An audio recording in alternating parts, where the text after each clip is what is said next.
Hello, welcome to the Dice Throne podcast. I'm here. I am here with Greg James. How are you doing, Greg? Good. How are you doing today? Good.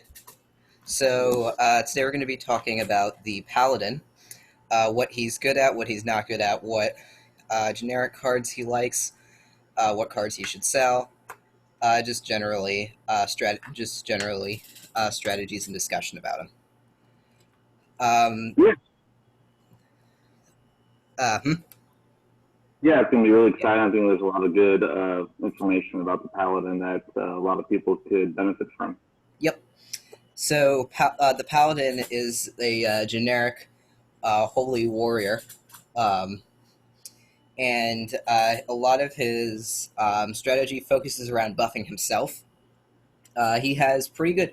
He has pretty good defense. His offense is also pretty good, but his offense requires setup. He has a decently good CP economy. Not as good as like the Shadow Thief, but good enough to be game changing. To make up for that, his upgrades are horribly expensive. Um, he also has a bit of limitations in how he can affect his opponents. For example, he has difficulty preventing a Shadow Thief from getting started, and difficulty preventing a pirate who has flipped from getting knocked out. Yeah. So the Paladin is currently the only character who has a passive in the top left corner of the board, which means they have no basic attack. Basic attack being like 3, 4, 5 swords. Yeah. Not having that can be kind of a detriment in terms of rolling and trying to do something basic. But Yep. at the same time, that passive ability, being able to re-roll any of your dice one time for a CP, Yes. isn't awful by any means because you can, as you said, gain some CP different ways like retaliate or your defensive roll. Right. Yeah. So the lack of a basic attack, and during the at the time of this recording, the Dice Throne Adventure stream has been on for a little while, and Gavin Brown was playing as the Paladin. And at one point, he whiffed and ranted about if you want to play a character that's impossible to roll for, play the Paladin. And yeah, he's kind of difficult to roll for again because he has no basic attack. I would argue that the easiest thing for him to roll is a small straight. Yeah, I would definitely agree with that. I think I recall Gavin talking about how they did notice a little bit of a buff, not in terms of the basic attack, but in terms of the Holy Light. I do recall them making that a little bit more appealing in some way, but I didn't realize or see how they made it buffed. Yes, they did. I think just by looking at that stream, Holy Light, instead of rolling one die, now rolls two dice. So if you roll doubles, it doesn't do anything. It doesn't do anything extra. But if you roll two different symbols, you get two bonus effects. That was just from looking at the DTA stream, though. Okay, awesome. Yeah, That that makes it a little bit better. that might not be final. Yeah. Um, but yeah, his passive is super helpful because it means that if he has infinite CP, he also has infinite cards and infinite rerolls. Of course, Mhm. he doesn't have infinite CP. Usually, I don't take draw. I don't take the draw card thing for the paladin just because it's too expensive. Um, being a tactician player, that's kind of hypocritical, but Yeah, yeah. 3 CP just to draw one card means that you're going to have a lot of CP because that most likely that card is going to require a hefty amount of CP to play as well. So yes, really, you need 5 CP if you have your just basic tithing. But if you jump it up to tithe 2, which costs 3 CP, it's just 2 CP. But still, I mean, it's costing a lot of CP just to do that. yep. However, there is something to be said for there is something to be said for your opponent rolling an ultimate and you saying, "Hold on, give me a second to draw extra cards with my passive and see if I can do something to stop you." It's something that comes up against the tactician as well, because there are multiple scenarios in which you throw all your resources at drawing cards just to see if you can get something. Yeah, definitely. One of those times when you know you may be mid game or late game and you haven't gotten that tippet yet or something. you may want to try to do that, get that tidbit just to change one of the dice at the very end there to help you out. Yep. Yeah, definitely. One downside to Tiv is, again, no basic attack. The card Try Again is kind of useless because it's basically double the effect of Tiv for the same CP cost. And it's usually worth selling. I generally sell Try Again a lot because I find it one of the weaker cards in the generic set.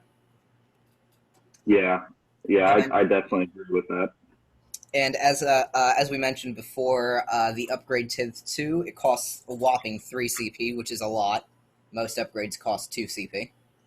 And it basically reduces the cost to draw a card by 1, and whenever you successfully fire off an ability that uses a 6, you gain 1 CP. Yeah, I do like that ability. It's pretty hefty, 3 CP, but you have Retaliate, one of your straights, if you get that 6, that counts towards it, Righteous Prayer, Mighty Prayer, and then if you upgrade Mighty Prayer for offensive stance, that's a few different attacks that gets that at least 1 prayer to get CP. So if you have the right upgrades, it may be good for you if you have the CP extra, but you definitely have to time that correctly. Yep, a pretty good majority of the Paladin's attacks either require a 6 or can be activated with a 6. Yeah, I generally consider it one of the Paladin's best upgrades. If you compare it to, say, the Cursed Pirate's Scurvy or the Shadow Thief's Pickpocket 2, it seems like you're paying a lot just to get... You're paying 3 CP just to get 2 CP back. But it does. If you get, I mean, it's also one of those things. The earlier you get it, the more helpful it is, and as the game continues, it slowly declines in value. Yeah, that's Yeah, it's definitely a sell as you approach the late game. yeah. Oh yeah, definitely. It's just not the investment just isn't as there as much anymore. Yep. And you can put that towards other cards that you may need for, as we talked about. There's a lot of hefty CP for this character. Yes. Yeah. CP cost is definitely definitely a thought of this character. The Shadow Thief. I sometimes I like to say the Shadow Thief's biggest opponent is his CP dial, because he is limited to 15. So he has to spend CP wisely to make sure he stays at that 15 without wasting CP. Yeah, definitely. I will say though, I have found my wife, she plays a lot of Shadow Thief, and I like Paladin, and I found that the Paladin is a pretty good opponent against the Shadow Thief, just in terms of you have a lot of undefendable damage, retribution. You can protect yourself, and then you can use the crit and accuracy together from your Retaliate or Mighty Prayer, and use that so that the Shadow Thief isn't rolling their defense for their to get in the shadows. So if you can keep them from rolling that defensive dice, that just helps the Paladin better in terms of not trying to deal with those shadows. Right, and I do think that the Shadow Thief also gets an edge in that he can steal your CP, which for most characters is pretty bad, but it's even worse against the Paladin because he needs it so much. Yeah, definitely. And I definitely see a strategy where somebody spams Pickpocket just to deprive the Paladin of getting any CP. Yeah, definitely. That's definitely a thing that they could do. Luckily, as we talked about, there's a couple other ways for the Paladin to get to CP just because of that hefty price. You know, you have Righteous Prayer, so 4 sixes to get that 2 CP. Righteous Combat, if you roll Prayer, you can get CP out of that. Yep. And Holy Light, too, if they do have it 2 dice instead of 1, that's a chance of 2 CP per prayer. And then Retaliate. So there's different ways to get CP if they decide to steal it from you, and then also get some stats effects going for you at the same time. So then they're going to go on the defense in terms of do they want to keep on stealing CP and nothing else, and letting you get that retribution or that crit and accuracy as a tug of war type deal. Yep.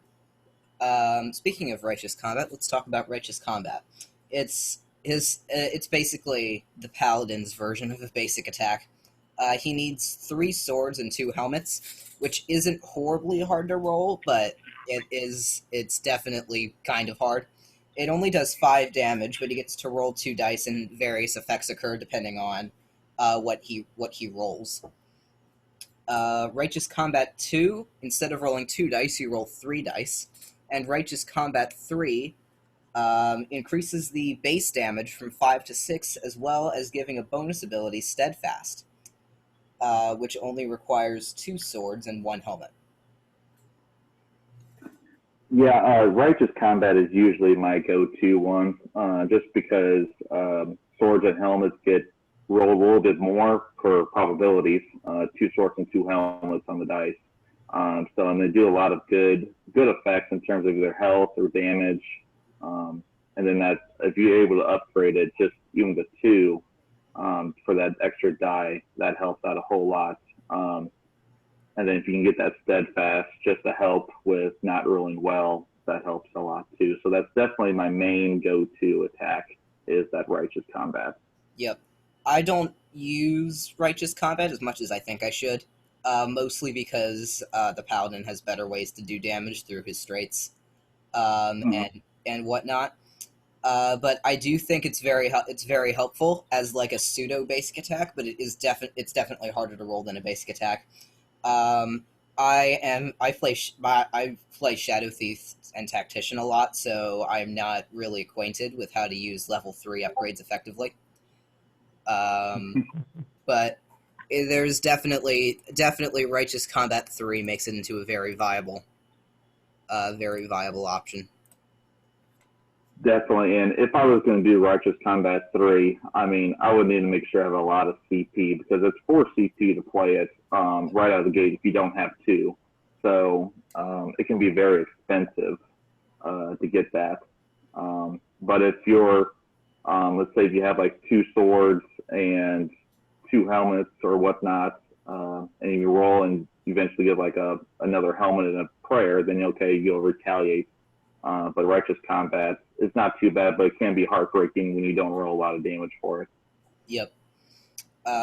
Next up, because I don't know how long we can talk about Righteous Combat. Next up is Retaliate.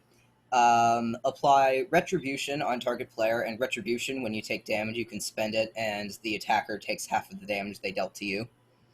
And then you also gain 2 CP, which, as we've talked about at length, is really important to be able to play Paladin well. The upgrade increases the CP gain from 2 to 3, as well as giving the Requital ability, which just requires 1 of every symbol. Yeah, really good one. I like to go for this right out of the gate, that or Mighty Prayer. The reason why is I'm trying to get those the CP up as soon as I can to play those cards that I have that cost a lot of CP, and then Retribution, so if someone attacks me, I can deal half that damage back. So I like going for Retribution right away if the dice are in my favor. Yep. Yeah, I do agree. This is a very good ability to open with. It also really helps. The Retribution really helps against opponents that focus on doing a lot of damage, such as, say, an Artificer or Barbarian or Shadow Thief. Definitely. Yeah, and it's also it acts it's kind of like a protect in the amount of damage that you quote unquote prevent, because when you're doing damage back to the opponent, your net is reduced by the amount of damage you dealt back to them. And the Retribution combined with the Paladin's already pretty good defense makes it quite difficult to get a lead on him, and that's definitely as you're just watching a Paladin play, you can definitely see kind of just what a good Paladin game looks like, where you just never get the Paladin below to below your health, and they just keep their lead on you. Yeah, definitely. I mean, the big thing with the Paladin is making sure not to take big damage and having ways to mitigate that big damage, such as the Barbarian and their the large straight with 15 damage. And if you can put the retribution on that, to deal half of that, rounded up, so 8 right there, plus your defensive roll, you can make some pretty significant damage on him, such as yourself, to keep that, as you said, that net loss at a minimum. Yep, yeah, and I would argue specifically with the Barbarian's Reckless, which says do 15 damage, but then you take 4 back. If you use Retribution on that, sure, you're probably taking you might be taking 15 damage, but the Barbarian is now taking 12. So I would definitely say you prevailed there. Mm-hmm. Oh, definitely. That's definitely a win on you. And then you can go, and then it's your offensive roll. You just dealt all that damage, and it wasn't even your turn. Yep, and now you get a turn on them. Yeah. So that's going to help mitigate stuff like that with, like maybe Pyromancer, Barbarian, or what have you that has, a lot of characters that deal that big damage. They may want to think twice about that. Yep. The upgrade is okay. I would say I definitely think Requital is a great thing to have with a character that has very low roll consistency. Yeah, it's maybe not something I would upgrade right away if I had it in my hand. So having the one of each, I do like having an extra attack ability just in case I strike out on something. I may have one of each at minimum. Heal myself, deal 3 undefendable. Undefendable is great, especially if you're able to bump that up by any means. Eventually go for a crit or something like that. Right. But you have to have plus 4 damage on it, so you have to find another damage somewhere for it. Yep. I would probably. I think I might play Retaliate too if I draw it on turn 1, but it definitely might be a sell if I draw it like halfway through the game. Oh, definitely, yeah. It'd be one of those good sells to get maybe one of my big cards, such as Twice as Wild, So Wild, Yep. or maybe even Consecration. It's 4 CP, but you can get Protect, Retribution, Crit, and Accuracy. So you can use that towards that if you need to. Yep. Next up is Mighty Prayer. It requires 3 swords and a prayer. You do 3 undefendable damage, and then you get crit and accuracy. When you're doing at least 5 damage, you can spend crit to add 4, and it's an attack modifier. With accuracy, you can spend it when you're attacking, and the attack becomes undefendable. So, and then the upgrade costs 2 CP, increases the damage by 1, and also gives you offensive stance, which only requires 2 swords. Yeah, I like this one a lot. This is another big one for me. I'll go for this a lot. If I don't have crit and accuracy on Paladin, I'm usually going to try to roll for it. And then if I can upgrade it, that's just a little bit easier to get that crit and accuracy because you want that extra damage. You want that ability to attack for undefendable damage against those characters that will like to defend themselves, such as to be the Moon Elf that can half that damage. Okay, well, I'll add 4 and then make it undefendable then. Agreed. And then they have to, try to evade that if possible. Yep. I think this is one that's decently easy to roll and has very good payout. It doesn't do much damage, but it's basically a +7, and all of that +7 is undefendable because you're doing 4 more with crit on a later turn in addition to the 3 you're already doing. Obviously, assuming your opponent doesn't have a what status effects in their back pocket or anything like that. Yeah, you don't want to hold on to it very long because someone's going to get rid of it pretty quickly because they have it on them. Yep, I think the Paladin is the second character, first being Seraph, that absolutely hates what status effects, and it is your most powerful tool against them.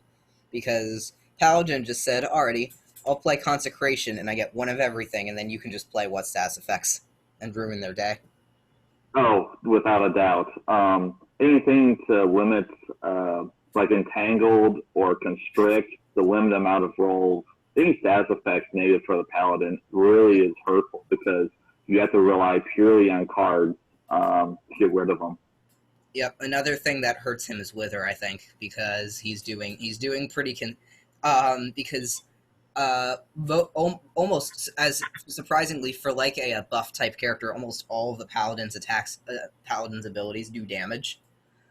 And it's like slow amounts of steady damage on a lot of them. So if you have two Withers, your Mighty Prayer is doing one undefendable damage, which is probably not going to be a game changer. Yeah, exactly. And then that's going to keep the paladin player from trying to roll that stuff and make them roll for maybe harder attacks because those attacks aren't going to be beneficial. Yep. But yeah, this is Mighty Prayer is generally a really good ability, and I think upgrading it is a good idea because offensive stance does two undefendable damage, and then you get crit or accuracy. So if you're facing like a gunslinger, then you could choose to take the crit because that would be more beneficial. But if you're facing the pyromancer, you might want to take accuracy instead because their defensive is scary. Yes, I would agree with that.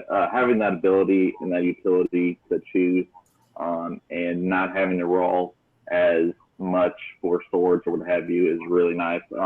I really like this upgrade. This is another upgrade I usually always upgrade on. Yep, I do upgrade. I think this is one of the few paladin upgrades that I would take late game. Yes, I would agree. It's only 2 CP. Yep. Yeah. 2 CP is average, I think, for it. Most upgrades cost 2 CP. If they cost less, they're not. If they cost less, they have minimal effects to help you. If they cost more, they're very beneficial. Definitely. Yeah, so, and I like. yeah. 3C. I think 3 CP upgrades are generally reserved for passive and defensive upgrades because those are usually those usually come into play more often. Yeah, and eventually we'll get in that he has 2 upgrades that go to level 3 too. Yep. Next up, the Paladin's Holy Attack, which is both his small and his large straight. His small straight is heal 1 and then deal 5 damage, and his large straight is heal 2 and then deal 8 damage. The upgrade costs 2 CP and increases the damage by 1. This is my basically bread and butter attack with Paladin. It is the main way I deal damage. Because if you think about it, if you do what we earlier talked about, the Mighty Prayer, then you land a large straight, you are doing 12 undefendable damage. Eat your heart out, Shadow Thief. because 12 undefendable is very, very game changing. It could force a Cursed Pirate into submission. Consistently. Yeah, 12 damage is more than the Paladin's ultimate attack, which is 10. Yeah, the point swing on the ultimate is higher, but it does a lot. Yeah, his 2 attack, I think it kind of depends on me whether or not what cards I have and what kind of CP I have. If I have a lot of cards in my hand and with Holy Attack 2 in my hand as well, I'm low on CP, I might sell it. It is a very bread and butter attack, but at the same time for an additional 1 damage each, and not increasing the health at all, I might sell this one more often than not, just to help with other cards, just because it's 1 extra damage, and it's not a deal breaker in terms of using crit or not on it. Yep. I think this is usually a sell because I don't usually take upgrades that just increase the damage by 1 and that's it. I would probably play this if it cost 1 CP, but definitely not if it costs 2. That might be something they changed for rerolled, but we'll see. We'll find out. Yeah, I'm excited to see. Yep. I do think, yeah. Alrighty. Next up, we have Holy Light. You need to roll 2 hearts. You heal 1 per heart you did roll, so if you rolled 4 hearts, you heal 4 instead. And then you roll a die. On Sword, you gain crit. On Helmet, you gain Protect, which you can spend to have any incoming damage. On Life, you draw a card, and on Prayer, you gain 2 CP. The upgrade causes you to roll costs 2 CP and causes you to roll 2 dice instead of 1. Yeah, this is the upgrade is usually a sell for me, but it's nice having that holy light, the 2 hearts, just in case. It's not easy to roll as it lights the heart is just on the 5. Um, and obviously, there's possibly a buff with this one as well, so I'll be interested to see what they do with it, if anything. But as of right now, it's more of a I've got nothing else. Okay, I'll do Holy Light if I'm low on health or anything like that. Or if I roll like 4 or 5 hearts, I'm like, okay, well, I just rolled 5 hearts, so I might as well go for that one. But the Holy Light 2 with 2 CP, it's just adding an extra die. And if you roll doubles, as we talked about earlier, you only guarantee the 1. So it's usually a sell for me to get into either Tithe 2 or Righteous Combat, Mighty Prayer, Retaliate, something else. Yep. Yeah, I think something that a lot of people forget is that you can heal above your starting health. So in a 1v1 game, you can heal to 60. Even Yeah, though which is really nice. So you can. In many a game have I used this first to heal to at the very least 52. And sometimes we make a joke, and sometimes we do joke about, hey, you finally knocked the Paladin below 50 health, because this had Holy Light is probably his best stall potential in the game, because he can heal anywhere from 2 to 5 health, and then if he rolls a helmet, he gets protect. Oh yeah, so it's definitely a great stall, especially if you're playing like multi-person, multi-character, like Yep. free for all or anything like that. Just all you have to do is keep on buffing your health, protect and whatnot, and just let each other, battle it out, and you're still at 40 health. Speaking of which, I forgot to mention, Retaliate says apply retribution on target player. So if you're paladining in a 2v2 game, you can put retribution on your ally, which is probably not insanely more helpful than putting it on yourself. It's basically just saying attack the other guy instead, so it would probably be a judgment of who has the better defense. Hmm. Yeah, yeah. So that is helpful as well. Yep. Next up, we've got Righteous Prayer. It is his 4/6s roll. He does 8 damage and then gains crit and 2 CP. The upgrade makes the damage undefendable and for 2 CP, and also gives you Prosperity, his 3/6s roll, which literally just says gain 4 CP. This is, yeah, I think Righteous Prayer is one of those things where I would love to just spam it, but it usually doesn't happen. As I said before, with the large straight, if you throw a crit and an accuracy of this, it's 12 undefendable damage, which is really nice for 4/6s. And then you get crit and 2 CP, so you can do it again. Yeah, I like this upgrade a lot.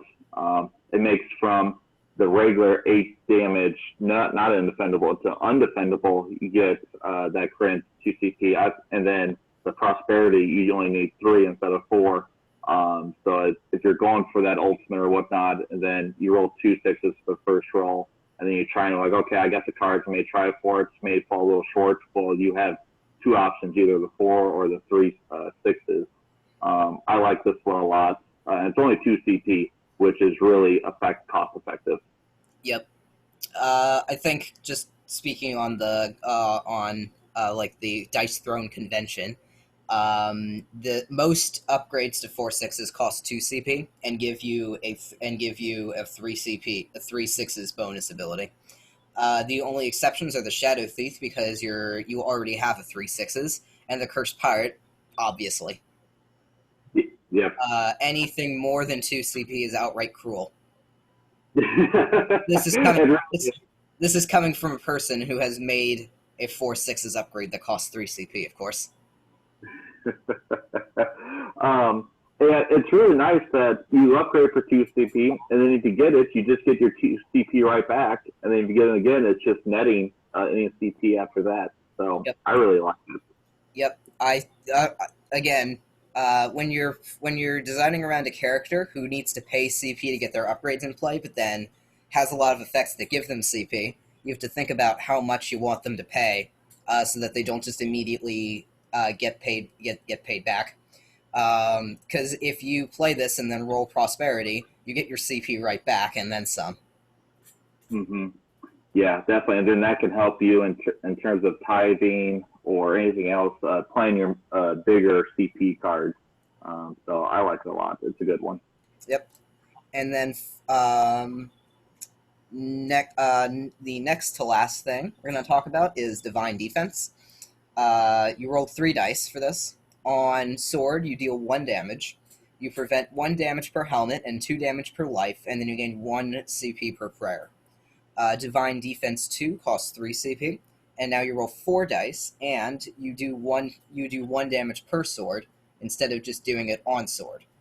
And then finally, Divine Defense 3 costs 4 CP, and if you roll 2 helmets and a prayer, you get Protect. Yeah, these are automatics for me. Yep. Every game I play, these are automatic. I'm saving CP to get these if I have these in my hand, because on your basic, on sword, deal 1. So if you roll 4 swords, it's still 1 damage. So it's not per when 2 and 3 do. Yep. And then, yeah, it's just, these are just automatics for me. They are expensive, but it's because they do so much more for you. And then rolling the 4 dice instead of 3 is crucial as well, to get that extra preventing CP or gaining Protect on the Defense 3. Yep. So yeah, I think Divine Defense 3 is an automatic take for me, because another thing that people forget is that if you spend 2 protects on a single attack, on a single instance of damage, you prevent all of it.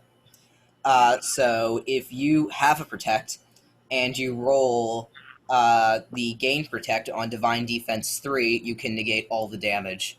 If you can get a protect every turn, which is harder than it sounds, then you can prevent all the damage with scary consistency. Divine Defense 3 is an automatic take for me. Divine Defense 2, probably not, because the main reason I take it is for the protect. But this is definitely one of the best defenses in the game. It's not necessarily scary; it's just good.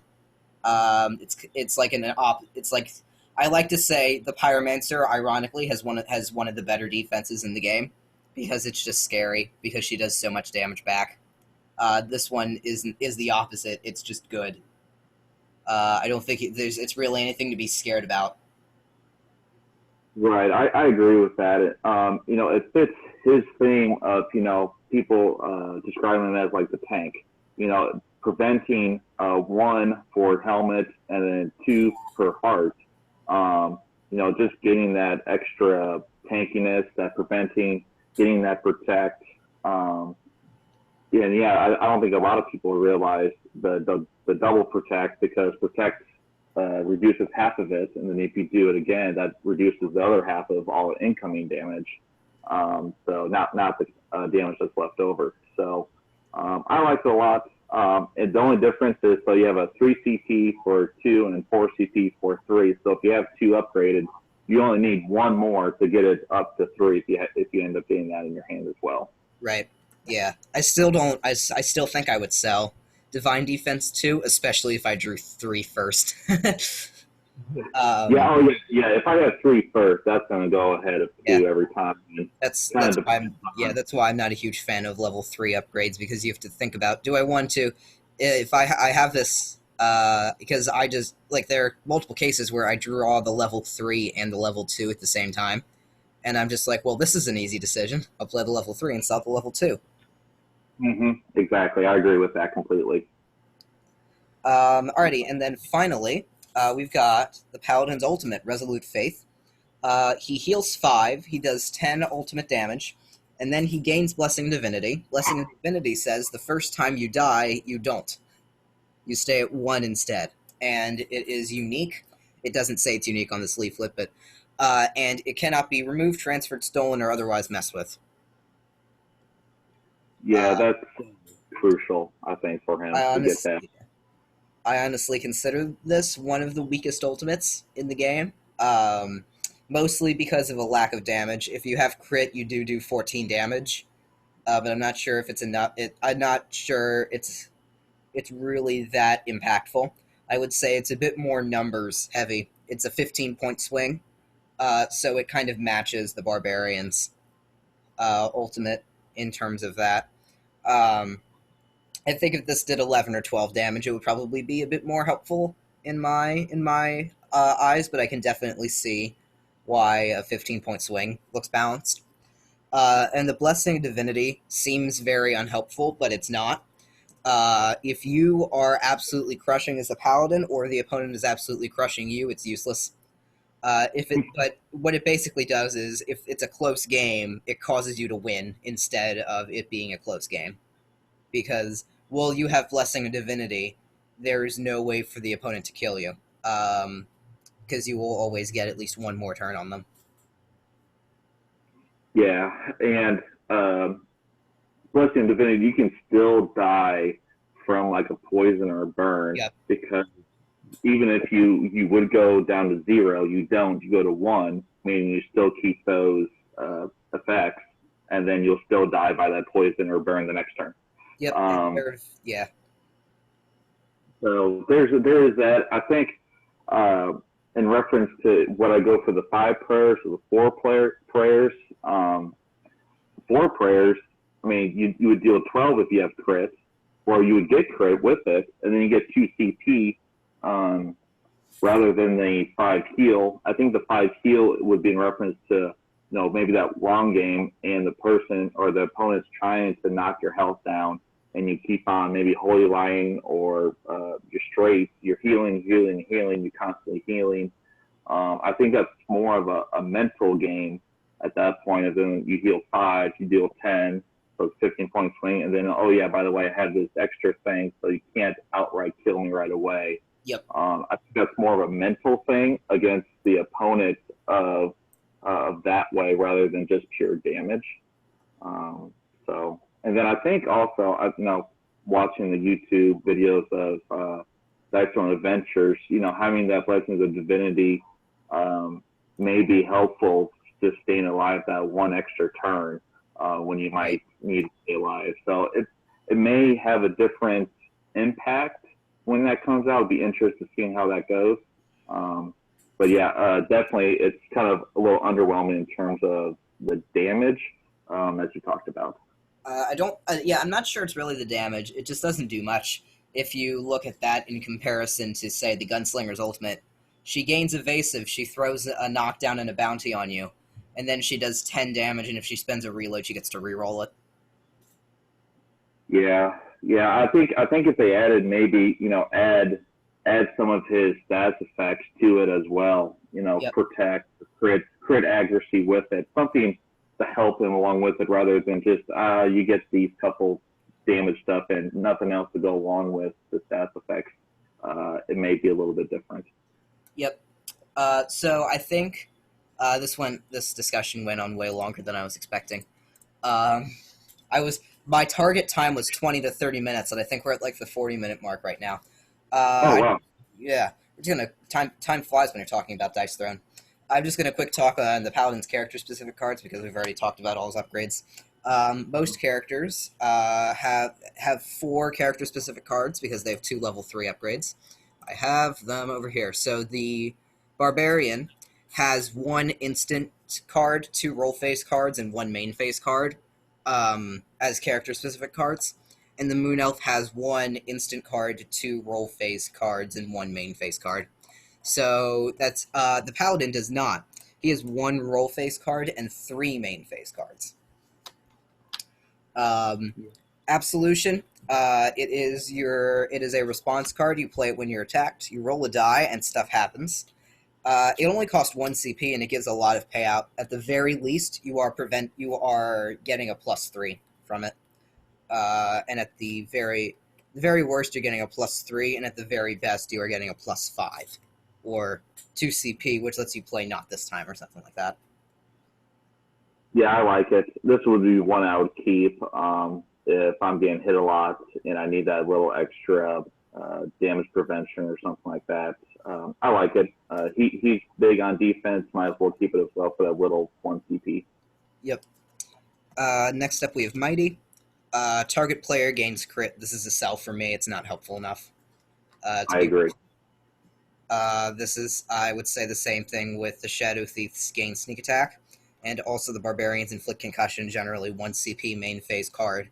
Singular status effect gains are not helpful in my eyes.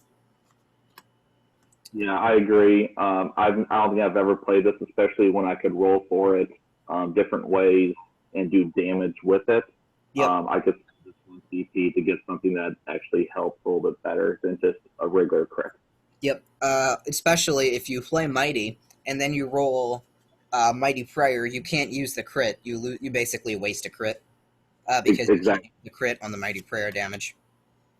Yeah, exactly. So that's one of the cards that you use to help yourself get another card on the field. Yep. Next up, we've got Blessed. Costs 1 CP. You roll a die and stuff happens. On Sword, you draw 2. On Helmet, you heal 3. On Life, you heal 4. And on Prayer, you gain 3 CP. This is either a worse version of Double Up, a worse version of Getting Paid, or a heal. That being said, I still play it because Double Up and Getting Paid are very useful cards to have duplicates of. Mm-hmm. Yeah, I agree. This is kind of one of those things like, okay, if I have the CP or if I need that extra health or something, or maybe I'm trying to get those 2 extra cards, it's only a benefit, and it's 1 CP, so it's, that one, there's multiple abilities that you can do to be helpful for just the 1 CP. Yep. It's one of those cards, when you are like looking through character stuff, it looks awful, but it actually is pretty helpful. Finally, we've got probably the best card in the Paladin's deck, Consecration. Apply Protect, Retribution, Crit, and Accuracy on any hero. This is usually an autoplay for me. This Seraph has a similar card called Divine Intervention, and it's a lot less helpful in the Seraph because she has trouble keeping her CP up. This is a lot more powerful on the Paladin because he does not have trouble keeping his CP up. He is constantly getting CP thrown at him. And the only downside to this is you could get what status effects if you play this during your main phase 2. So I would just play it during my main phase 1, and then I get to use crit and accuracy, hopefully. Yeah, this would be a good combination. Throw this down, and then you go for your large strike, your small strike. Yep. And then you have your crit, accuracy, undefendable damage. You add +4, and then you're ready to defend with your protect and retribution. So that would be a good 1-2 combo. Yep. Alrighty. Is there anything else Paladin related we want to talk about? Any like lore comments you have? I don't really have many lore comments on the Paladin. Yeah, I don't really have lore. I don't have a whole lot for it. I enjoy him a lot. He's a big old tank. I like him a lot. It's a little more challenging for dice rolls, but if you play him right and have a lot of fun with it, play what you enjoy. I enjoy playing with him. He can deal a lot of different areas damage-wise. His just big weakness is negative stats effects to him. So. Yep. Alrighty. So that was the episode 1 of the Dice Throne podcast. I hope you enjoyed. Have a good day. Thank you. Take care. See ya.